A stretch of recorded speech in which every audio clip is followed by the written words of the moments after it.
So now we have this as our part 3, journalism as a spiritual discipline, because we're still talking about Radio Stream Zero, and I'm not sure if this is going to be a single release or a multi-part release, but I only just got that part of my brain working, so I'm excited to discover it with all of you. The next topic that I want to mention, I'm hitting some accidental buttons. The next piece of the conversation about Radio Stream Zero and journalism as a spiritual discipline is Kevin Annett's work that we have been featuring. Currently, I think the only broadcast of his that is currently included in Radio Stream Zero is this 10th of April. And I'd like to bring a particular piece here. It's right, where is it at? All right, wait, it's a little ways up. It was published in the main Intuitive Public Radio channel on Telegram Messenger on the 26th, 2 days ago, of April. And this is an episode of Here We Stand. Reverend Kevin D. Annett was talking with Suzanne Holland. And Suzanne Holland is involved in the efforts of the Chilcotin National Congress signing a treaty with the Republic of Canada. There are a lot of details of this that are really important to how do we understand communications as a spiritual discipline, where we see conflict in so many places. The first question we want to ask is, where are respectful communications being prevented? I think we did talk about that recently also in some recent video recording, possibly, that I don't remember. But if you remember, you could come and tell me and we could repair my neurology together. I would be very grateful. t.me/Max, M-A-X, Morris, M-O-R-R-I-S.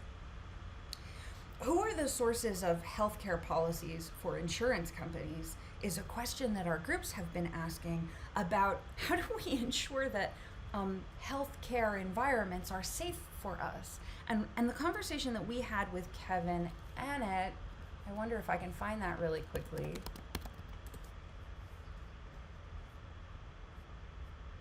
I think it was number 51, and it was January 10th, 2022. We were talking about safe medical access and honorable community resourcing, and how do we have the courage to eliminate human trafficking pathways when we have become so convinced that the components of the trafficking pathways are normal and necessary, and if someone asks us to change them because they're causing violence, we may be really slow about it, we may freeze, we may be not able to verbalize anything. And this is very common. So one of the things that groups wish to call out in the context of, for instance, Eric's excellent research chronology that we've been referencing. He talks about that in the recent episode of Planet Waves FM that released last week, and I think it was the 22nd. I think it was the 21st. It releases Fridays at 10 p.m., if I can remember which day was. When we're talking about why do insurance companies behave the way that they behave, and who writes those policies, and are those people in communication with the people who are most severely affected by those policies? Are those people in communication respectfully and honorably with survivors of trafficking violence who say, hey, we don't have to be trafficked? Could that be our common conversational subject? Wouldn't that be cool? So who's doing this? Where are they at? Eric's place in this conversation, particularly among other things, was where I was in Texas and I was discovering the embedded perfidy in my otherwise honorable seeming environments. And that led me through to his work with others on the Poison Papers and the Gemstone File and all of this documentation about how medical science has been deleteriously skewed in favor of those who like to fill their pocketbooks. It's very exciting, isn't it, to be able to recognize these things? So when we're following Kevin Annett's work with republicofkanata.org, Republic of Kannada, Kanata, I can spell. I've been practicing. And also murderbydecree.com, I think, murderbydecree.com. Yeah, I'm pretty sure that that's right. It is on the items on Telegram, which is one of the reasons that we put things there, because my neurological facility is still connecting to itself and to others effectively. There's it feels like playing a really physical outdoor activity. It feels like really robust strengths building. It feels like exerting myself in a cathartic way, in a heart healthy way. It feels like doing really hard work on behalf of a community that I love and want to see thriving. For us to be talking about these intersections at the same time, and it's really a workout for my brain, and I'm really feeling it, and I feel very supported by the sunlight. Part of Kevin's work has been documenting extensively how many people are not safe in medical environments, in healthcare environments, in so-called mental health environments, for instance. And that there is a conspicuous absence of the willingness to have a respectful conversation with those who are most severely affected. If they're not allowed to ever say anything, nobody knows the truth of what these systems are doing. In order to understand what the systems are doing, you would have to really be listening to people who are experiencing the worst of what those systems are dishing out. And if you don't want to hear from them, you don't know the systems. You want to date this guy, but you just you don't want to know anything about the way he treated his previous girlfriends. You don't want to deal with that. But there's people saying, hey, this stuff happened. You don't want to mess with this. What are you gonna? You date him anyway, and then you get a frontline seat. What frontline seat? I mixed my metaphors. You get a front row seat to whatever it is that happened with that guy that somebody was trying to tell you about. There is a acculturated resistance or blocking of listening, blocking of communications about specific subjects of how to be most respectful in relationships. That's one of the reasons that we've been following Planet Waves so closely, and why it has been such a crisis over the years that we could not discern safety in interacting with them because of all of this infrastructure affecting all of us, all of this ambient entrainment technology that we're still learning how to identify. It takes long conversations to understand how we are being affected by those things. And as we explore that, we have to be able to deeply root in our sense of self so that we are not manipulated by abusive relationships. And that's abusive personal relationships, abusive romantic relationships, abusive working relationships, abusive trafficking relationships. There are all kinds of ways that people come into co-optation and coercion and don't know it. But one of the things that protected me in Texas was that I was listening to Planet Waves while the people around me altered their behavior in really dramatic ways. All of them, of course, saying that I had altered my behavior in really dramatic ways, which is part of how you can identify how these things are happening. Some of what Eric has been reporting in regards to the Me Too movements is about the misdirection that occurs when we are brought into conflict with one another, but there's something else that's causing that conflict. There's something else that is assuring the conditions to facilitate increased conflict and communications efficacy, journalistic integrity. These are how we identify and change such violent circumstances into how we respect one another and care for one another and do our best work and build our communities to be strong and wise and loving.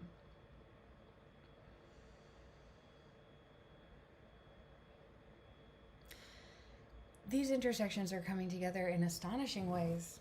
We've been doing a lot of work with groups around t.me/intuitive friends, because it's very important that we all know how to be friends to one another. That's something that has been bombed out and occluded and messed with.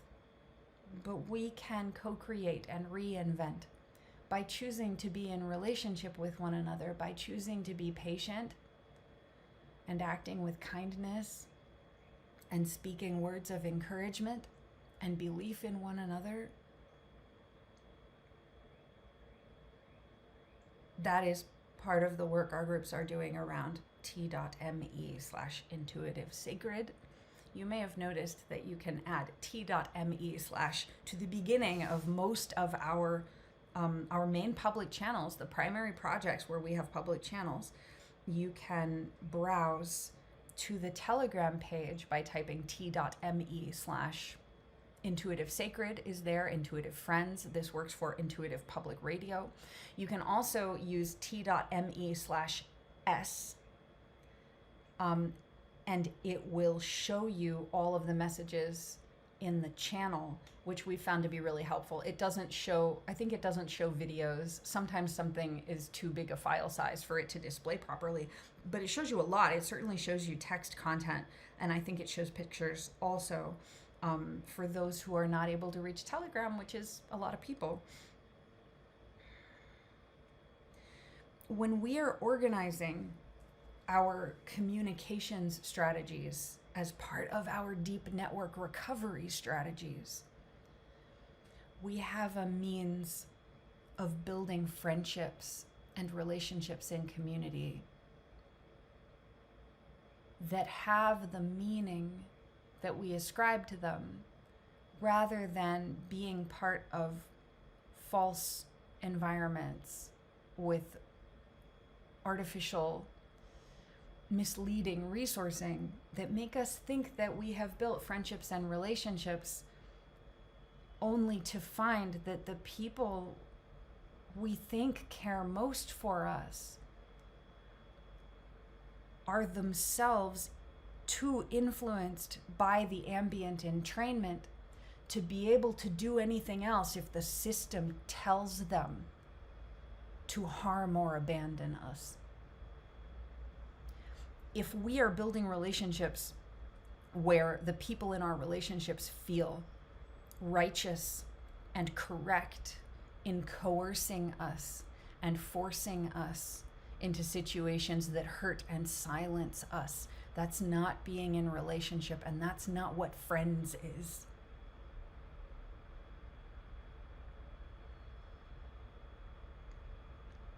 I have really loved the work of Michonne Neal on the subject of friends. How does one choose to be an honorable friend?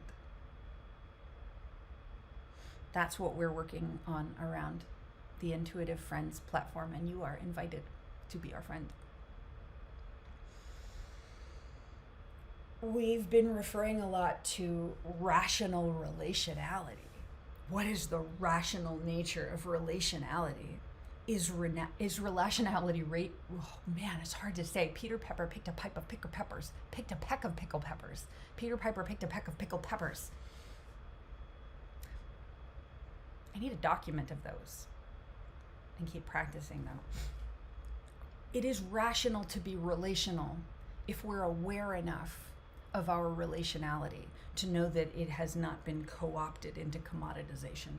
And many of us have thought that we were in relationships where it turned out we were being commoditized. This is a very common way that vulnerable individuals and families are trafficked because they think they're in a relationship.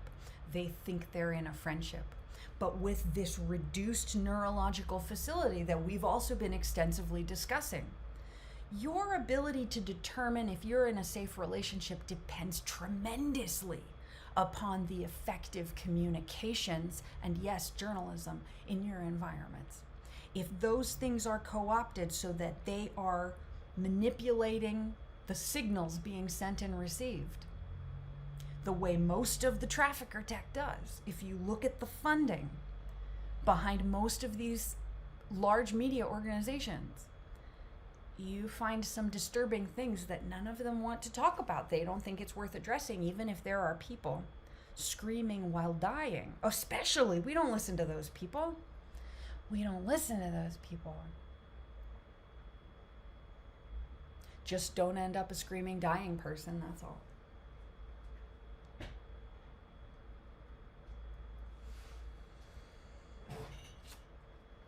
So when people have opinions about Kevin Annett's work but don't engage with us about it, it's kind of a difficult experience, but we're feeling into it. It's okay. We can even get used to it right before it changes, because it's about to change. All of the things that we're documenting are generally included in our streaming content because there are aspects of all of these various conversations, all the work that our allies are doing, that match most closely to the details and frameworks our survivors groups have had to compile in order to understand the environments accurately enough that people abandoned to die on purpose could instead survive. Oh, wow, look, that's my sunburn. It's healing. You can see it. Oh, I could draw something. This is a hilarious way to be distracted. I have to draw backwards. Look. This, I think, is Iris, but I'm drawing her backwards. She's sort of the shape of a north node symbol, but it's like no, I'm doing it backward. I can't do it. Anyway, I'm drawing an M. There we go. I have to think about it backwards because the video is... Okay, what was I saying? My sunburn isn't as bad anymore. Can you tell? I can touch it.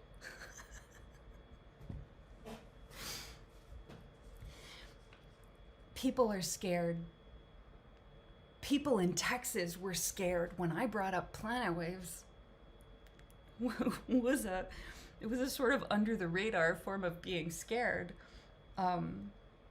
It was already communities talking about personal development and really highlighting how important those conversations were, but like not really fully being able to participate in them. Oh, it's so scary. And then when points of integrity specifically diverged, then the pushback made it clear that whatever people were posturing about, they hadn't understood what was being communicated in Planet Waves materials. I've spent a lot of time not fully understanding what's communicated in Planet Waves materials because of my experience of neurological injury. And we know that it's ubiquitous. Every being is experiencing neurological injury, and part of neurological injury is not totally realizing what it means to be experiencing neurological injury. And this is a point you may like to remember. If some psychiatrist somewhere says blah, blah, blah, asognomia, did I say it right? Maybe.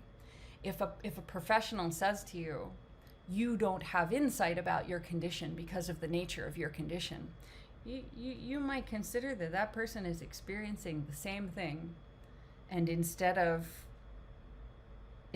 having the means to recognize it as a professional, hopefully they're not doing these things intentionally. Hopefully it is only that professional's lack of insight about the nature of their condition. And all of us as living beings have to be most fully aware of the nature of our conditions, and that requires integrity in communications, integrity in journalism, integrity in professional collaborations of whatever kind. Any professional environment, any professional network you're in contact with should get this. And if they don't, keep an eye out if you can.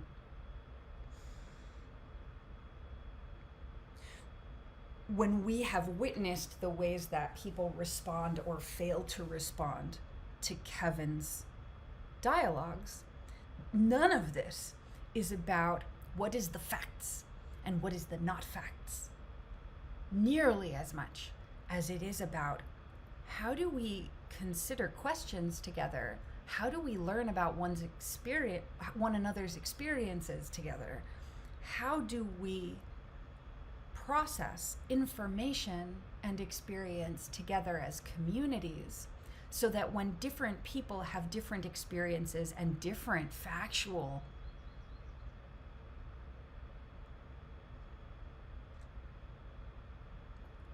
honestly different factual determinations, people are in very different physical dimensions interacting with one another across the, gravitational waves. I'll say it better eventually. Because of that, we do have to be in relationship, truly communicating with one another in order to find out what facts are. We establish that together by communicating effectively about it, by communicating with integrity, by having honorable conversations, respect-oriented discourse. That's how we do it. If that is conspicuously absent, that is the greatest part of our research. Not, is Kevin exactly right about every exact thing? Not that. Have people in dispute with Kevin fully reviewed the details of his work in relationship with the community that needs him?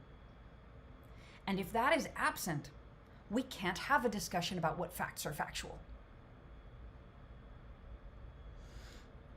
The conversations that were absent for me in Texas, when people told me that I could not be experiencing these effects from the black mold growing all over our condo, I could not be experiencing these effects as a result of glyphosate in the foods. I could not be experiencing these effects as a result of toxins in the tap water.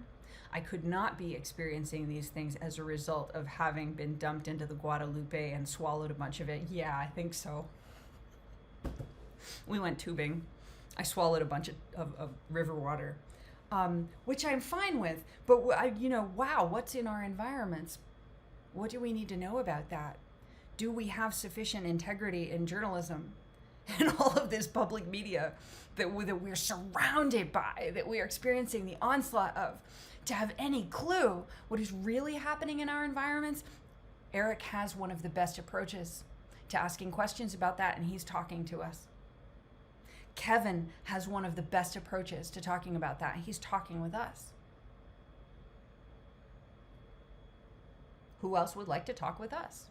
We can establish truth and fact about things that are occurring, but we can't do it out of relationship with one another. We need some kind of consistent, respectful, communications-oriented relationship with one another in order to even discover these things. So there is no argument about survivor-compiled materials that really holds water unless it is the container, the structure of a relationship that is being supported to communicate in the most effective and accurate ways, so that all living beings can be respected as part of those conversations.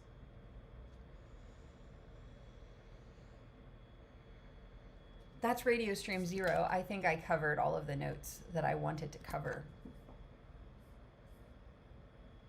Once again, the link that you can find more of this stuff at is intuitive.pub/radiostreams, and that infrastructure will keep improving. Reach out to me on Telegram Messenger, preferably t.me/Max Morris. Email max@intuitive.pub, as in intuitive public. Not intuitive pup, which is our Space Dog School joke. PUB. public, intuitive.pub. I really appreciate all of the opportunities that we are being given increasingly to discuss deep network recovery strategy. Deep network recovery strategy is needed in all locations, especially yours and mine. Thank you for listening to our broadcasts. Thank you for spending your time here with us where it matters so profoundly. To find out ways that you can support this network and the work that this network is doing, a good place to visit would be intuitive.community/support.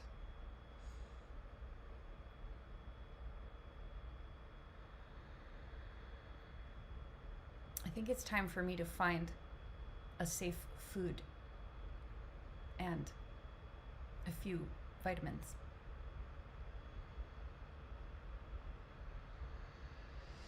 And then I get to find out what my next task is. Gratitude, blessings.